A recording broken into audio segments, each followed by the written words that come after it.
சட்டியில் கிராமத்து மீன் குழம்பு தேவையான அளவுக்கு நல்லெண்ணெயை ஊற்றி கொஞ்சம் காஞ்சதுக்கப்புறம் ஜீரகம் பூண்டு பெருஞ்சீரகம் கொஞ்சோண்டு கடுகு என்கிட்ட வடவம் இல்லை, அதனால் என்ன பண்ணேன், வெந்தய நாள் போட்டுட்டு பூண்டை தோலோடு தட்டி போட்டேங்க.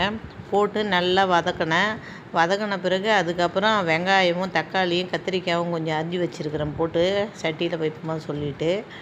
ஆனால் அந்த காலத்தில் பெரியவர்களாம் 60-70 வயசு வரைக்கும் வாழ்ந்தாங்கன்னா சட்டியில் சோறு குழம்பு கூழுன்னு ஆக்கி கம்மங்கூழுன்னு குடித்து சாப்பிட்ட களின்னு செஞ்சனால தான் இன்னமும் ஆரோக்கியமாக இருக்கிறாங்க.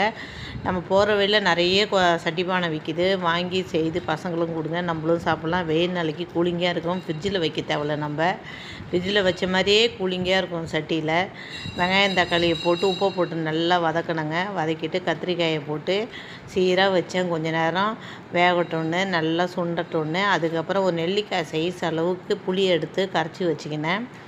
அது தேவையான அளவுக்கு ஊற்றி மிளகாத்தூள் ஒரு 3 ஸ்பூன் நம்ம தேவையான சாம்பார் தூள் ஒன்று போடுவேன். இறக்கும்போது மிளகுத்தூள் போடுவேன். அப்படியே மூடி வச்சுட்டு மீனை கழுவலாம்னு சொல்லிவிட்டு அதை உப்பு மஞ்சத்தூள் போட்டு நல்லா பிசைஞ்சு லெமன் ஊற்றி வச்சுட்டேன். அதை போயிட்டு மீனை கழுவலாம்னு சொல்லிவிட்டு போயிட்டேங்க. மீனை கழுவி எடுத்துன்னு வரேன். இன்றைக்கி என்னவோ மீன் நல்ல விலை அதிகம்தான், ஆனால் நல்லா இருந்தது மீன். அதுமாதிரி அதுக்குள்ளே என்ன பண்ணேன், 2 தக்காளி பழத்தை மிக்சியில் போட்டு அடித்து, இதுதான் அந்த குழம்புக்கு டேஸ்ட்டே கொடுக்குங்க. நிறைய பேர் இதை செய்ய மாட்டேங்க. தக்காளி பழம் அரைச்சி ஊற்றி மீன் குழம்பு வச்சு பாருங்கள், வேறு லெவலில் இருக்கும். மறுநாளும் உங்கள் வீட்டில் எல்லோரும் கேட்பாங்க. மீனை ஒரு 7 வாட்டி அலசி எடுத்துக்கினேன். வறுக்கிறதுக்கு தனியாக எடுத்துக்கினேன், குழம்புக்கு தனியாக எடுத்துக்கினேன். போட்டு மீனை எடுத்து போட்டு ஒரு கொதி வரட்டோன்னு வெயிட் பண்ணுவோம். மீனை போட்டு அதுக்கப்புறம் ஒட்டு மாங்காய் இருந்ததுங்க, எடுத்து 4ஆக கட் பண்ணி வச்சுக்கினேன். ஒரு கொதி வந்தோடனே ஒட்டு மாங்காவை குழம்புல போட்டேன். ரொம்ப கொதிக்க விட்டாக்கா புளிப்பு ஆகிடும். அதனால் என்ன பண்ணுறீங்க, ரொம்ப புளிக்க விடாதீங்க. லைட்டாகவே சிம்மில் வச்சிங்கனாவே நல்லாயிருக்கும்.